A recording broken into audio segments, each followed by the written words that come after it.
جو 11ویں شریف ہم مناتے ہیں، قرآن و حدیث سے اس کا کوئی ثبوت دے دے تو بہتر ہوگا۔ نہ منانے کا ثبوت کہاں سے لائیں گے؟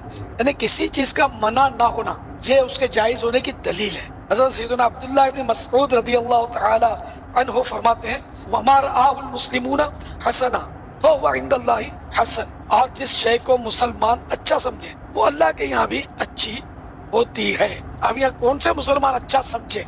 تو فتح رضویہ شریف میں اس کا یہ ہے کہ اہل علم و تقوی، اور الحمدللہ 11ویں شریف تو صدیوں سے اپنے اپنے انداز میں علماء صلحاء مناتے آ رہے ہیں۔ اس لیے وہ ہر چیز کے لیے یہ کہنا کہ اس کا ثبوت میں صحیح کہتا ہوں، یہ اصول ثبوت یہی ہے کہ کسی شے کے عدم جواز کی دلیل نہ ہونا خود دلیل جواز ہے، ورنہ تو آپ قدم بھی نہیں اٹھا سکتے۔ لینتر کی مسجدیں کہاں ہوتی تھی اس دور میں؟ کارپیٹ کس طرح کے بچھتے تھے؟ پکی چھتیں کہاں تھی؟ مسجد نبوی شریف کی بھی کوئی اس طرح کی پکی چھت تھوڑی تھی اس دور میں۔ اب جو سونے کے قندیل لگے ہوئے مسجد نبوی شریف میں، ان کو جا کے بولو کہ کس حدیث سے تم نے نکالا کہ اربوں روپے کا سونا یہاں لٹکایا ہوا ہے؟ صحیح ہے، ہم تو جائز بولتے ہیں۔ یہ اربوں روپے کا مطلب غلاف ہر سال لگتا ہے کعبہ شریف پر۔ کعبہ شریف کا غلاف تو ہے، اس کی تو پرانی تاریخ ہے، لیکن مطلب ہے کہ اتنا قیمتی ہونا اسی انداز کا لگاؤ۔ دوبارہ لے کے جس کو منع نہیں کیا شریعت میں وہ جائز ہے، تو یہ کعبے کو غلاف دینا قیمتی تعظیماً بالکل جائز ہے۔ اربوں نہیں خربوں روپے کا ہو تب بھی جائز ہے۔ دنیا بھر کا سونا مسجد نبوی شریف میں اگر خوبصورتی کے لیے لگا لیا گیا تو ناجائز کون کہے گا؟ بسم اللہ الرحمن الرحیم۔ السلام علیکم جناب مکرم، کلپ تو آپ نے سنا۔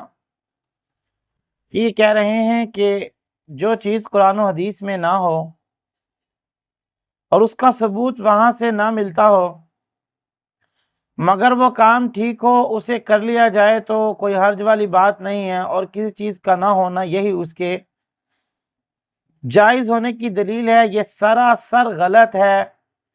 جناب تشریح کتھوں پڑھ لی ہے مینوں بھی ذرا دسو، سانوں بھی سمجھ آئے کہ جناب کتھے تشریح لکھی ہوئی ہے۔ تو میرے معزز سامعین، اسی کا نام بدعت ہے۔ یہ جو 11ویں کا ثبوت دے رہا ہے کہ قرآن و حدیث میں کوئی چیز نہ ہو اور وہ ٹھیک ہو تو یہی اس کے جائز ہونے کی دلیل ہے، یہ غلط ہے۔ نماز پڑھنا، نفل پڑھنا افضل ہے، لیکن کوئی 12 بجے نفل زوال کے ٹائم نفل کی نیت باندھ کر کھڑا ہو تو کیا وہ ٹھیک ہوگا؟ آپ یقیناً اسے کہیں گے کہ یہ گناہ کا کام ہے، کیونکہ اس وقت نفل پڑھنے کی اجازت ہرگز نہیں ہے۔ حالانکہ نفل پڑھنا تو ٹھیک ہے، کوئی بندہ عصر کے بعد نفل پڑھ لے، آپ کہیں گے ٹھیک نہیں ہے۔ اچھا چلو 4 فرض آئے ہیں قرآن کریم میں ظہر کے، آپ 6 فرض پڑھ لیں، آپ کہیں جی آج میں 6 پڑھنا ہے، قادری صاحب ہی کہتے ہیں آج میں 6 پڑھنا، چلو 6 کا ثواب میں ہو جائے گا۔ آپ سب کے ہاں مفتہ بہا قول یہ ہے کہ ظہر کی نماز نہیں ہوگی اس کی، کیونکہ اس نے اپنی طرف سے بڑھایا ہے۔ تو یہاں بھی کچھ ایسا ہی معاملہ ہے۔ یہ 11ویں شریف یا اسی طرح کل خوانی 10واں 20واں 30واں 40واں 50واں حرفہ سال کا ختم، یہ ساری کی ساری چیزیں اپنی طرف سے بڑھائی ہوئی ہیں، اور یہی بدعت ہے۔ نبی کریم صلی اللہ علیہ وسلم نے خود ارشاد فرمایا کلو بدعت ضلالہ کلو ضلالۃ فی النار۔ اے جناب اپنے پیٹ واسطے سارا کچھ جائز بن جاندہ، پھر تے کوئی بھی مسئلہ کرنا ہوئے ایک بکرا لے لو تے مسئلہ صحیح ہو گیا، بس ہن گناہ نہیں ملے گا۔ مجھے ایسے لگتا ہے کہ جیسے گناہ اور ثواب کی ذمہ داری جناب نے خود اپنے سر پہ لی ہوئی ہے، لوگوں کو گمراہ کیا جا رہا ہے، اور پھر آسان طریقے سے بتایا جا رہا ہے کہ یہ نہ ہونا اور یہ دین میں ٹھیک ہو جانا یہ بھی تو جائز ہونے کی دلیل ہے۔ وہ یہ بات نہیں ہے۔ پھر آسان سے مسئلے پر کہا جاتا ہے پھر حج کرن نہ جاؤ، پھر اے سی والے کمرے میں نماز نہ پڑھو، کیونکہ یہ بھی تو قرآن حدیث سے ثابت نہیں ہے۔ یہ دنیاوی چیزیں ہیں۔ جہاز اگر کوئی بندہ کھوتے پہ حج کرنے جائے کیا اس کا حج نہیں ہوگا؟ ہو جائے گا، اس لیے کہ سواری ہے، جیسے اونٹ ایک سواری ہے، گدھا بھی ایک سواری ہے، خچر بھی ایک سواری ہے۔ تو اس طرح یہ جدید ٹیکنالوجی کے مطابق اس کا تو دین سے تعلق ہی نہیں ہے نا جہاز کا، اس طرح اے سی کا بھی دین سے تعلق نہیں ہے۔ تو میں نے واضح انداز میں آپ کو سمجھایا کہ دین کا تعلق جس چیز کے ساتھ ہو اگر آپ اس کو بڑھاؤ گے تو پھر بدعت ہے، اور وہ ہو بھی گناہ کا کام۔ جیسے نبی کریم صلی اللہ علیہ وسلم نے کبھی زندگی میں کلخانی نہیں کی، یہ تو کرتے ہیں، 40واں نہیں کیا، 20واں نہیں کیا، 30 نہیں کیا، تو یہ دین میں بدعت ہے اور کیا ہے، اسی کی تعریف بدعت ہے۔ بدعت کی تعریف بھی اصل یہی ہے، کل بدعت ضلالہ، ہر دین میں نئی چیز بدعت ہے، اور ہر بدعت گمراہی ہے، اور گمراہی جہنم میں جانے کے ایک سبب ہے، بخاری کی حدیث ہے۔ تو میرے معزز سامعین، اے جناب کتھوں دا انصاف ہے۔ اور پھر ایک نئی بات سن لیں آپ، جب ہم نے نئی مسجد بنائی، آپ سمجھ رہے ہیں کہ میں کس سے کہہ رہا ہوں، ہم نے نئی مسجد بنائی، پھر تو چندے کے لیے لوگوں کی منتیں کرتے ہیں کہ جناب صاحب تسی بھی دے دیو تھوڑا جہا، جنت چ گھر بن جائے گا۔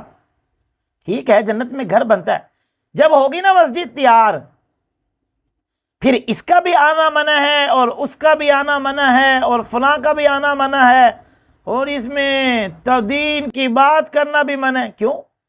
مسجد کے تیرے باپ کی ہے، تیرے باپ نے اس کے پیسے دیے تھے، جب تجھے چندے کی ضرورت تھی تو لوگوں کے آگے ایسے جھولی پھیلا رہا تھا، ایسے کر کر دے دیو، کوئی خدا دے نہ آتے جنت چ گھر بن جائے گا۔ اب بن گئی ہے، اب تو کہہ رہا ہے یہاں سے نکلو۔ کیوں؟ تیرے باپ کے مسجد پہ پیسے لگے ہیں، یا بل تیرا باپ دیتا ہے، شرم تو آنی چاہیے، وہ ان کو آتی نہیں ہے۔